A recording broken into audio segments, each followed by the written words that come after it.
Change Your Life Through Love by Stella Terrill Mann. Part 3. How to Work with the Law of Love. Chapter 7. To Create Wealth. We have seen how to establish the law of love as the highest law of our lives. And now we must go farther and actually start to work with this great creative force which we call love. For just knowing about this power, which can create a universe or a man, restore health, or quicken the dead, is not enough to change our lives. We must actually put it to use. Since most people think money is the answer to every problem, which is most certainly is not, let's talk about how to work with desire for all good to produce wealth. Here is an example of how it can be done.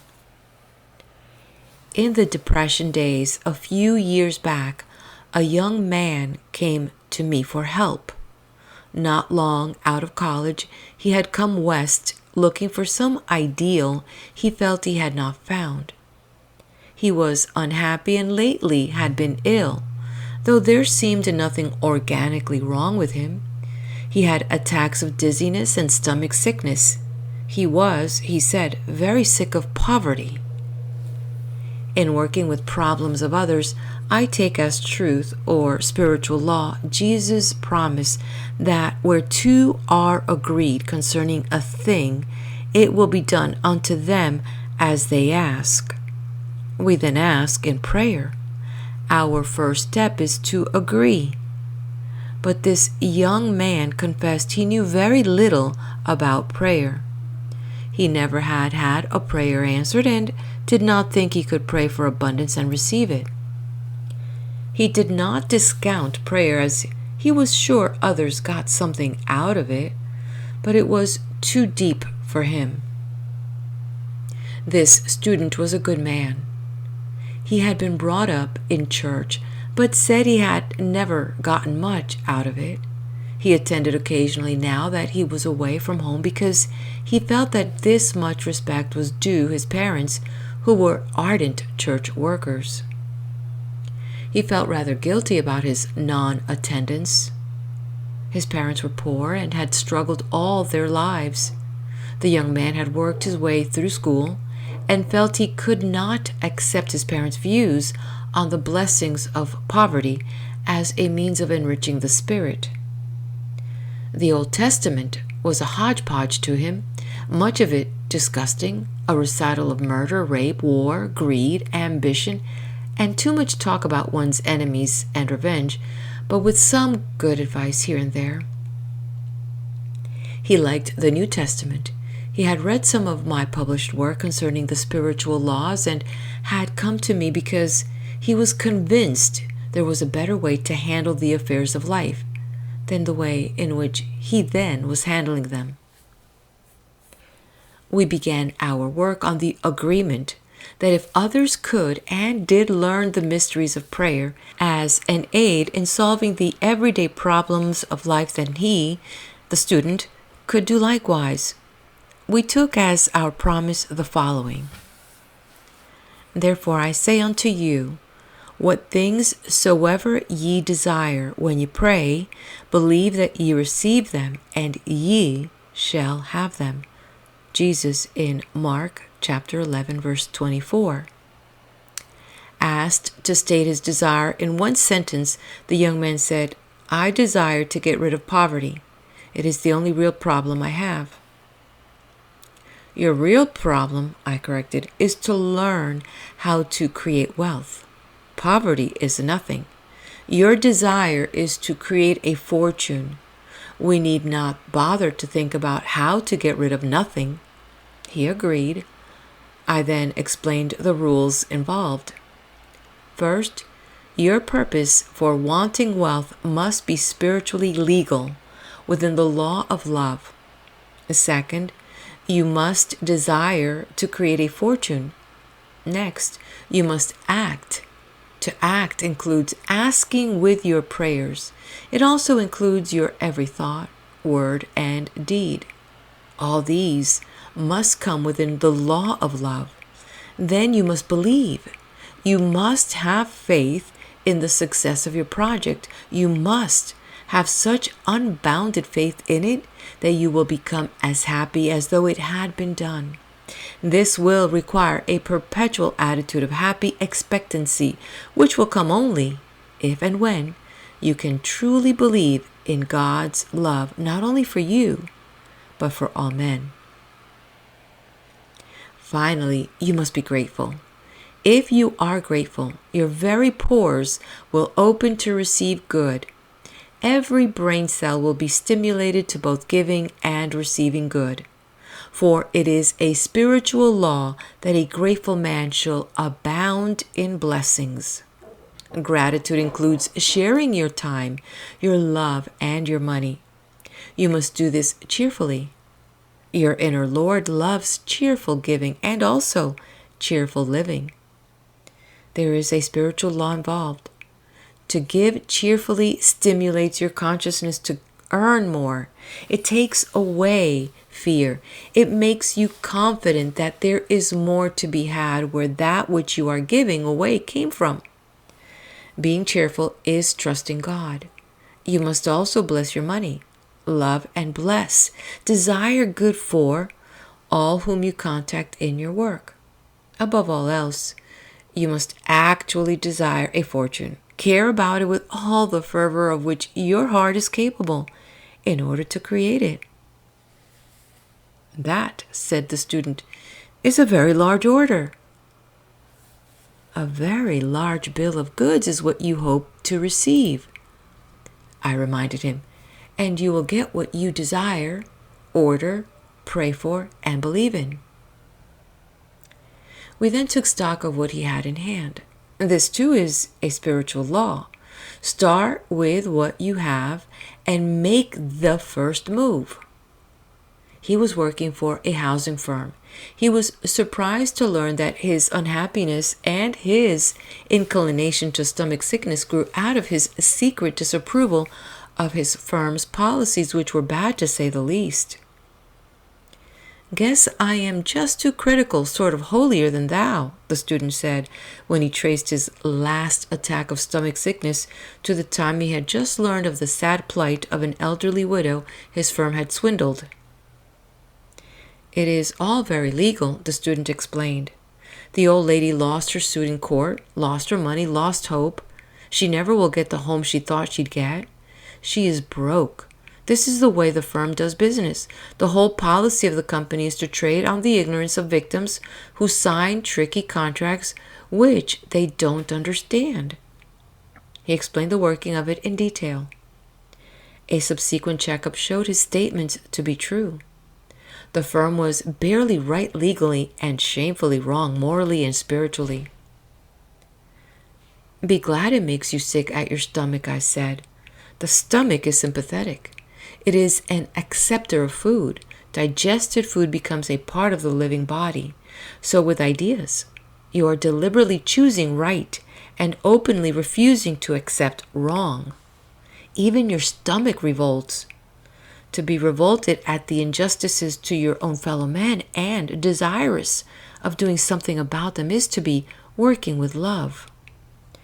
It shows us you have a conception of that three-phase or perfect love which includes all men, nature or God, and yourself. So be glad.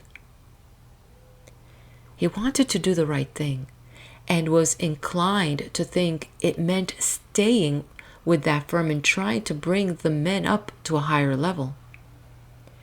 But it would take more courage, understanding, faith, and work than the student could manage to bring the firm up to his own high standard. He had no moral right to try as long as they did not want to comply with the law of love, for they had free will. If they desired to attempt evil and hoped to cheat the spiritual laws of love, they had the privilege of trying. But sooner or later, all that they were doing that was not built by the Father would have to be torn down. So the student decided to shake the dust of that unbelieving firm from his feet and set out for another job. His history showed me that His outstanding talent was a great and natural love for people. He loved to meet people, loved to talk to them, to serve them. He could go a very long way in forgiving and was not critical by nature. He had good taste, good judgment, and much discrimination in selecting goods and wares having to do with housing. He said he just loved anything having to do with a new home. I advised him to take a sales job and to quit the office work which he had been educated to do and so disliked. The student was afraid to change from a type of work he knew to one he did not know, but he admitted he felt his present employment held him back, offered little chance for growth.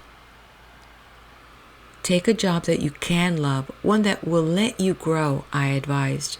Your soul will convict you, accuse and nag you until you do take steps to grow. If you deny it too often, too firmly, and too long, the pangs may seem to become less. But that will be because you are turning your back on them. They never really die. You may take to drink, to gambling, to some other vice, or you may compromise and do most anything to save face.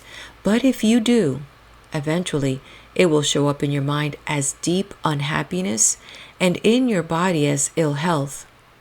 You will remain poor all the days of your life. Put your talent to work or suffer.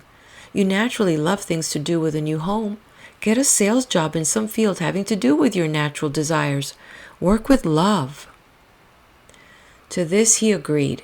He already had developed an attitude of happy expectancy, which further aligned him with nature, helped him to join his individual force with the creative force of the universe.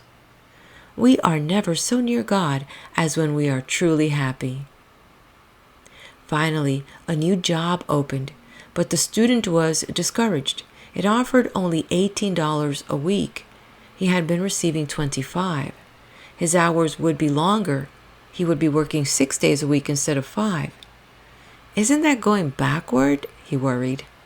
But it was sales work in line with his talents. He liked the firm's policies and its personnel. I could work there with pride, he reported. Could you feel you were working with God? Would you love and desire to promote the work? Would you grow? I asked. He answered yes to all three and accepted the position. We then began to work with the law of increase, the one which Jesus worked with when he multiplied the loaves and fishes. We accepted as a fact all that the Father hath is ours, and that it is our Father's good pleasure to give us that for which we ask. The nature of life is abundance. We have but to ask to receive it. To help him in his prayer program, I made up the following jingle for him, which he was to use hundreds of times a day. $3 a day is my present rate of pay, but the more I learn, the more I earn, for I am learning God's loving and limitless way. Poor poetry, but sound sense. It is a statement of a spiritual truth. It is recognizing the laws of growth. It is working with the spiritual law of cause and effect, with the law of creation's doctrine after its kind. This alone would not have been enough.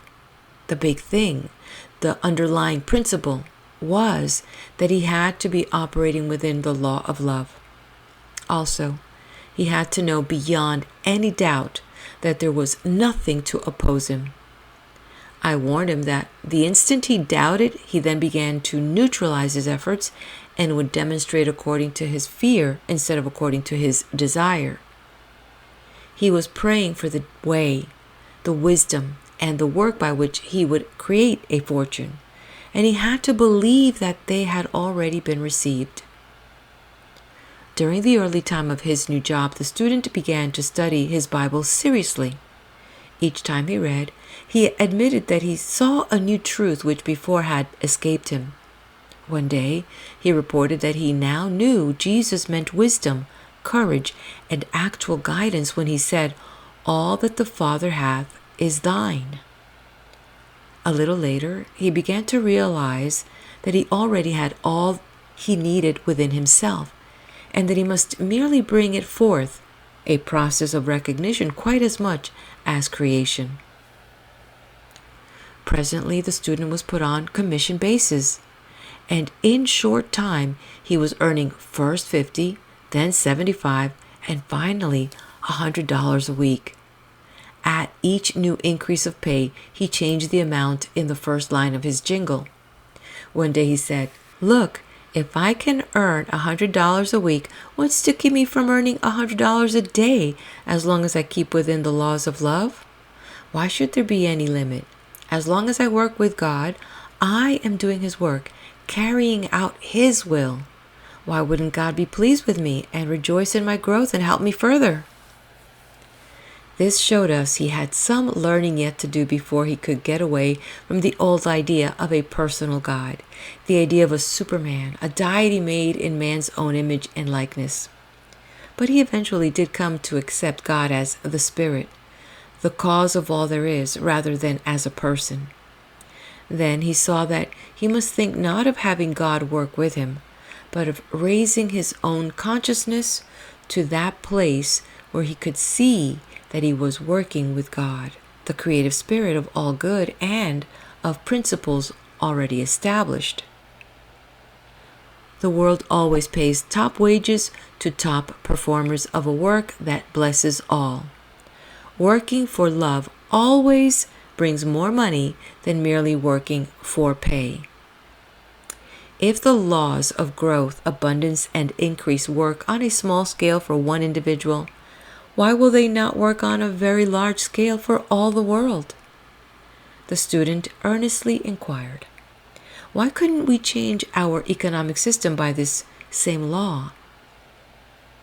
We could, I assured him.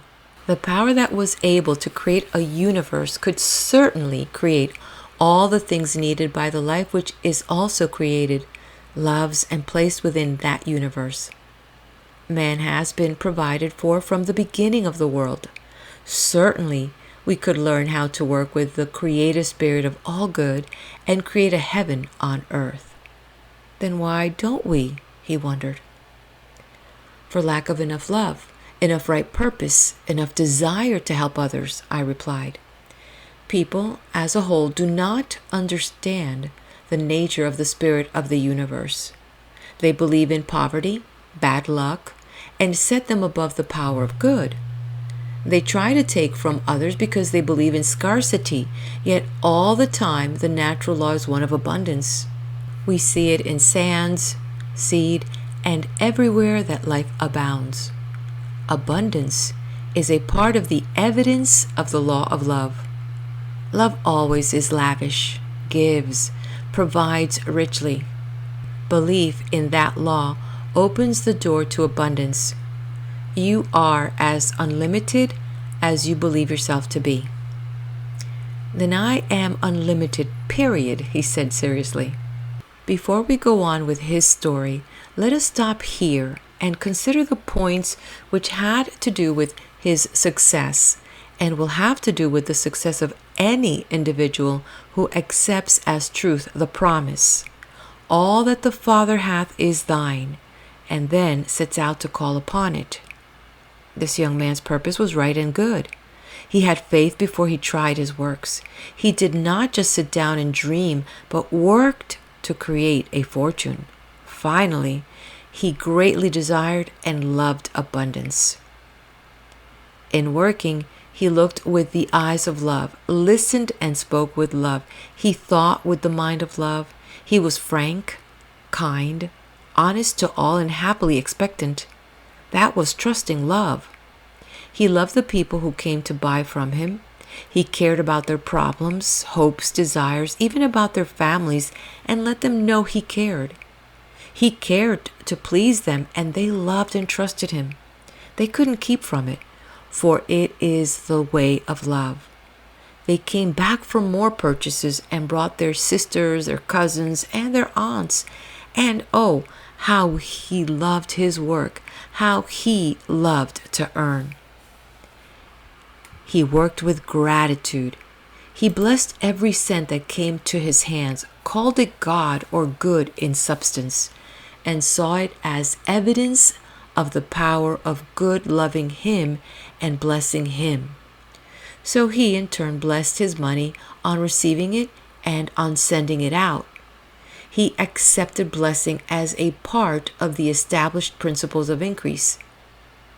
He loved to spend. As he worked, his vision enlarged. He kept on thinking about things that needed to be done for people. The more he thought with the mind of love, the farther his own mind reached out into time and space. One day he said, "Look, if this law of desire for increases works in this way, why couldn't we use love to increase all good? I mean, like working with animals and plants and the very molecules of substance. By loving, praising, blessing, we could increase crops and improve the soil. No country on earth need be poverty-stricken." I am sure the time will come when man will not need crops and the round of seed time and harvest, I assured him. When there is enough love in the world, enough desire to promote the progressive good of all men, and when individuals reach a high enough place in love and purity of self and purpose, then they will learn to produce directly from the ether substance all around us as Jesus did. That is exactly what he promised men should do someday. But it will come only through love. The secrets of the universe cannot be revealed to fools nor to evil men, for such men cannot hear the voice of love speaking, and they do not know how to listen to God. In all this, the student, you see, was seeking enlightenment for his total life, eternity, and not just for the problem at hand, that of creating a fortune. He had begun to grasp the fact that life is a wholeness. Of course, all he learned he immediately put to work on his present problem. From the first, the student had tithed and accustomed 10% of his income. As his earnings increased, he considered it not enough and gave away several times the 10% for good causes. In giving, he always used the unity school of Christianity form of blessing. Divine love through me blesses and multiplies this offering, which is exactly what happens. That affirmation actually sets a force into motion which will fulfill the dictates of the speaker's words after its kind, unless through fear, neglect, or a decision contrary to love, the speaker sets up another order to cancel the first request. As he believed, he received. By his words he was justified. The windows of heaven were opened up to him. His fortunes doubled, trebled. His last account to me was that he had earned $52,000 the year before, and he added, "I am still growing. I have no moral right to do less, for every day I see more and more clearly what love means and how to work with it." The student also received understanding and all manner of good that surpasses silver or gold. He had love, peace, harmony, friends, happiness, and contentment. The nearest he ever came to grief or worry was his knowledge that his way of life could be used by all men and that so few were using it. Like Jesus, he too sighed deeply in his spirit that men so hurt and impoverished themselves by their lack of faith in good, by their ignorance of the laws, and by their attempts to break them. We shall not get the full benefit from the foregoing case unless we compare it with the facts of the case of his first employers. The corrupt firm was also proving the truth of the law of creation. The men for whom the student had worked were also justified and condemned by their own words. These men thought in terms of scarcity and limitations. These became a law unto them. For what we believe is always a law to us, though it may not be a law to anyone else in the whole world. The men in This firm saw all business as a cutthroat affair. They believed that any man would outdeal them if he could. They admired a man who could get the better of another because to them that was being smart and good business. But they entertained murderous rages against those who got the better of themselves, which should have warned them that something was wrong with their conception of the laws. They always thought of themselves as cheated and outwitted if they were not quicker, sharper, and shrewder than their opponent. And to them, every man was their opponent. They had no conception of the brotherhood of man, none of God as a power of good. They believed a power of evil in the minds of others was able to overcome them. Those men did not know the secret of the law of increase. They did not realize that love never robs one source in order to supply another, but either exchanges or creates something new. Their method was to cheat, lie, steal, and misrepresent in order to acquire. Their specialty was in preying on those of less intelligence and education than they possessed. By their words they were justified, and by their words they were condemned. The two owners of the firm were neatly swindled out of all they had by two others who were engaged in the same business and who believed the way to acquire wealth is to be clever enough or powerful enough to take it away from your fellow men. I cannot leave this subject without a reminder that there are two methods of producing wealth. One is to create and store it, but this leaves it open to rust, moths, and thieves to break in and steal. Until we actually overcome all fear of poverty, our created and stored wealth is always in danger of being dissipated. So long as we have a fear, we shall make mistakes and be in danger of drawing to us in accordance with that fear. God Himself cannot keep us prosperous when we think of losing what we have.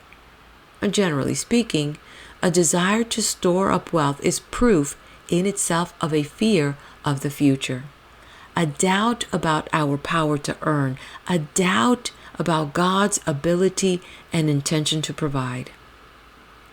The ideal is to learn to create a constant supply, or rather to recognize the fact that it already exists and is at hand. This does not mean that we should sit and indulge in wishful thinking. It means that we should desire, ask, and act and believe without worry, fear, or hesitation. Anyone who can find a way to serve their fellow men can make all the money they need. Someday, our scientists will discover the way to create in rapid chain fashion as they now destroy with the atomic bomb. There is more than enough for human needs, more than we can see or imagine. The human race learned how to kill men long before it learned how to save their lives. We should not give up hope that we shall yet become more constructive as time goes by, for we shall learn more and more of love.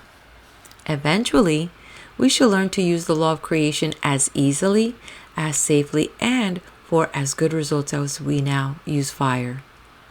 Meantime, you, the individual, need not wait to create all the prosperity you need. You have the formula as given in the spiritual laws. Go to work for love and with love. Remember, love is the force that creates good. Its nature is to progress. It always creates more good than there was in the beginning. Add to your notes, quote, Father, I thank Thee for my instant, constant, and abundant supply. End quote. Also, end of chapter 7. Please do hit that like button. If you like this content, please let me know. Leave me a comment, subscribe to the channel, and share this with your friends. Let's head over now to the next video where we will continue with this book in the chapter titled To Restore and Maintain Health.